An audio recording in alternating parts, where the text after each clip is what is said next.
Hey guys, welcome to Shyla Reads Badass Lit. I'm Shyla. Thanks for watching.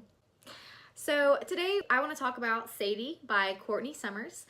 If you haven't read it yet, it's a YA thriller mystery that following this girl, SADIE, who's missing. One half of the story is told by a podcaster, Wes McCray, who is asked to find SADIE. We get a feel for the facts part of the mystery, you know, what he finds out from police, witnesses, and family members. We get to see the investigation through Wes' eyes here. And on the other side, we are running with SADIE. She takes us on her journey to find her sister's murderer. The story that unfolds and the outcome is kind of like terrifying. It's intense. So trigger warning, this book does include some sexual and emotional abuse. So while it does not go into explicit detail, it still can be, it could still be a trauma trigger for some. So I just want to throw it out there for those of you who haven't read it yet. If you have read it, stick around. We are going to be discussing all the crazy shit that goes on, and I can't wait. If you haven't read SADIE, go now, read it, come back, and when you do, we'll be discussing everything. So, bye! Alright, so, what did you guys think of SADIE? For me, the first thing that surprised me was the way it was told. It was super original to have half of the story told using a podcast transcription. I've never seen it before, and it gave us a way to, you know, it told us what happened, gave us backstories with many different voices. You know, the way that she does dialogue, you can get that voice in your head, and it changes, you know, every paragraph or so, you know, you get a different voice, and it was really cool and interesting for me. I liked how Wes McCray told the facts of the investigation of the case. How he delved deep into SADIE's family life was cool, and how he fought with his own will to continue the investigation. We find out later that Wes has a 5-year-old daughter, a small child who's a daughter, and so he's kind of grappling with that like horrifying fact of life that girls go missing all the time. They say it a couple times, like another missing girl, just another missing girl. Mary Beth says, you know, I don't want another dead girl. You know, going with Mary Beth, it was nice to hear her part of the story. You know, it is kind of biased what she thought, but you could definitely feel the love and the care that she had for those kids. Even though she wasn't their mom or blood in any type of way, she was still involved. However, her being that mother figure, it gave SADIE a reason to kind of resent her in a way that she didn't really resent her mom. I mean, she resented her mom a lot, but I would say she mostly like hated her mom. So it was kind of cool, again, like this whole like duo POV where we have the chase to find SADIE before something horrible happens, versus SADIE's chase to find the murderer.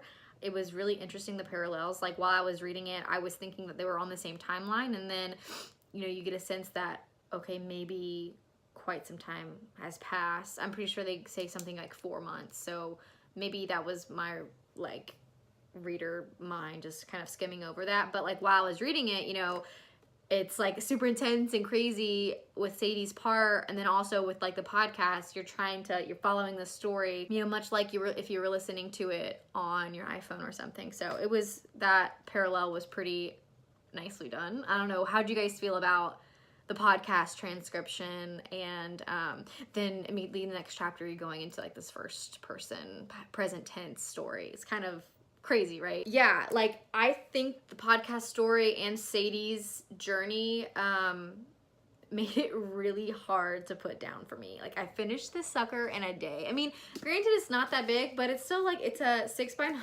and it's 300 something pages. So it was really fast-paced for me. SADIE's voice as the narrator was really, really cool. It was sad, but raw and demanding at the same time. With the podcast in like the back of your mind as you're reading her chapters, you don't want her to be found. But then you go into this podcast, you're like, you gotta find SADIE or something's bad gonna happen, right? When you're with SADIE, you're like, I don't want her to be found.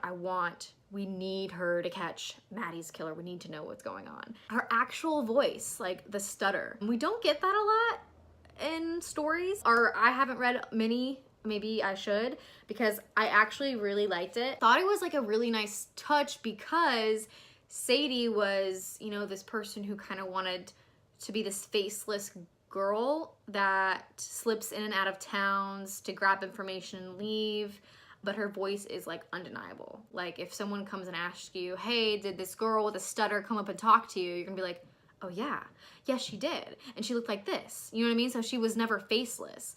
And it was cool to see like a stuttered voice be so strong in the midst of such tragedy. Like she's going to kill someone, and she's going to kill someone because that someone killed her little sister. Well, not only that, you know, the real horrifying fact of this story. So anyway, you know, her voice shows us as readers and as people that having a flaw doesn't necessarily mean that you're weak, you know? She was the strong one in this story because Sadie's mother was a piece of shit. Yeah. Thankfully, I didn't have to go through life with that type of trauma. My mom is awesome. And so when I read stories or hear people talk about their parents not being there, supporting them, providing for them, it blows my mind because I don't know where I would be without my mom's support, right? So Sadie's mom was a piece of shit, and not because she was a young mother. It was because she didn't step up to the plate. You know, her selfishness and addiction was carried through both pregnancies. Even when Maddie was born, she still did it. Even though she treated Maddie better, she still was horrible. So she tries to explain herself at the end where she was like, you know, my mom died and it was right before I had a kid and, you know, I didn't have a dad, but mom just wasn't there anymore, blah, blah, blah. And I'm like, I get it, but you're a parent now. And if you aren't like aware enough to understand that when you have a child, it's time to like put your selfish needs aside and become like, and step the fuck up, then like, you're in the wrong. Like she was asking, why am I wrong? How am I the wrong one? Because you are, because you were the parent. But that's just my take.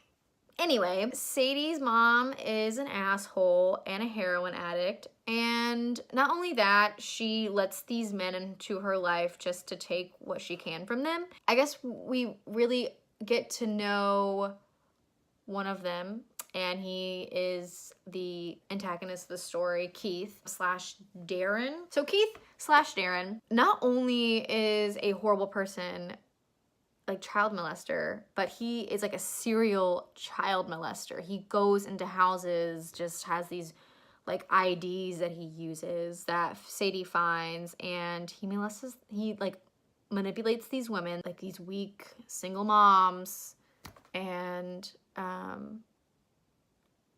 he came into Sadie's life when she was, I think, 11 and molested her for a good year. I really just can't imagine. So he leaves, and we find out at the end because Claire caught him in Maddie's room. He didn't do anything, but his pants were undone, like he was going to do something. And she kicked him out that night, which is great. But she didn't even like think of what he could have been doing to her children. She just like left it at that, which is fucking insane to me.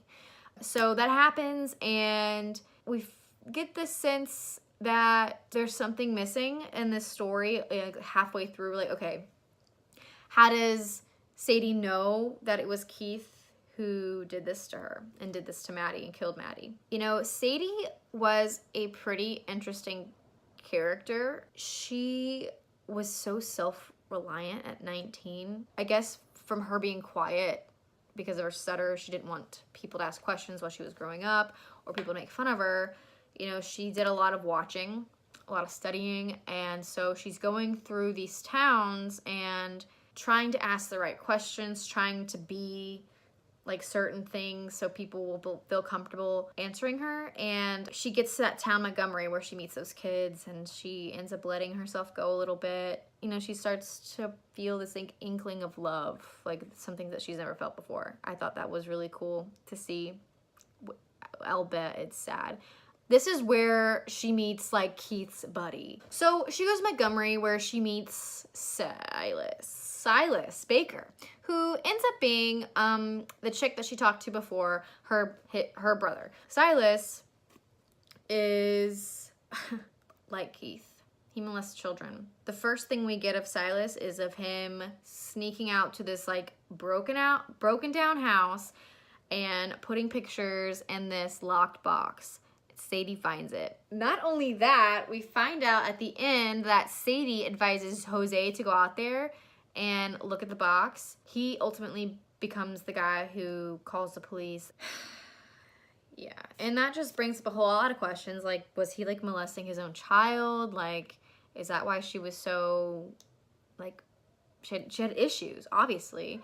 It gets pretty dark in the middle there because she's getting closer. I think one of the craziest scenes was in the hotel or motel or whatever. You know, she's so close, she can like feel the pocket knife just like slicing his skin. She's so close. You know, she finds a hotel room with the trophies. Oh, that was so sick. And the IDs and what she shows to the motel worker, Elliot, I can't remember. Like I said, so bad with names. But that was the turning point. You know, this is where she could have been sent back home. And he didn't send her home. He let her go and told her where she could find him. It's wild. Like, she busted through a window, climbed in, bloodied as hell, ripped her arm open. Ugh. And Courtney Summers, the author, does a really good job of showing us, you know, not just the raw cutting of her arm, but like the rawness of her feelings, you know, going through these towns and these places and getting closer and closer and closer to Keith. And, you know, when she sees her own name in those, in the trophies of the tags of the shirts, I think it's where it really was just like, it hit home for her. So the ending of the story is pretty wild. What did you guys think of it? Did Sadie die? We know she ultimately killed Keith. You know, that's kind of, I guess, like, if she died, that's, I guess, like the bittersweet ending is that she did ultimately kill who needed to be killed. I don't know, like, people like that. Like, she didn't go to the police at all. Why? Did she fear that he wasn't gonna get a trial, that he would win? She knew he did it because he did it to her. I guess for me in the situation, like, killing is okay. Like, I think I would be in the same situation, in the same mindset. Like, I couldn't imagine letting someone get away with that. I don't know, what do you guys think? I mean, intense, right? To the very, very end. Realistically, I kind of think she died. I think Keith killed her, but she ended up getting the fatal wound in the end. But as soon as I read the last word, I was like, okay, Netflix ending, what would it be? It would be her closing a computer down as soon as the podcast ended. And she's like looking into the camera, living her life by herself. That's just what I think. A dark room, computer. She's like looking at the camera like. But anyway, that's my book talk. I think that's all I can say for now. I'm sure there's many things that I missed. But I hope you guys like these talks because I love talking about books. I'm not really around people who talk about books like I do. When I'm able to hop up on here and, you know, spill my thoughts and feelings about certain things, I do it. So I hope you guys enjoyed it. If you guys did, please subscribe to my channel down below. I would love to know your thoughts and comments on the video and on the book. I am going to try to post videos every week or every other week. Life's busy. We just bought a house. We're closing on the 22nd, so it's been wild. And my birthday is the 31st, so I'm gonna be 25. I'm pretty excited about that too. Yeah, talk to you guys next time. Thanks for watching. Bye! Went through some sad shit, I shouldn't be a savage. Who would've thought it turned me to a savage?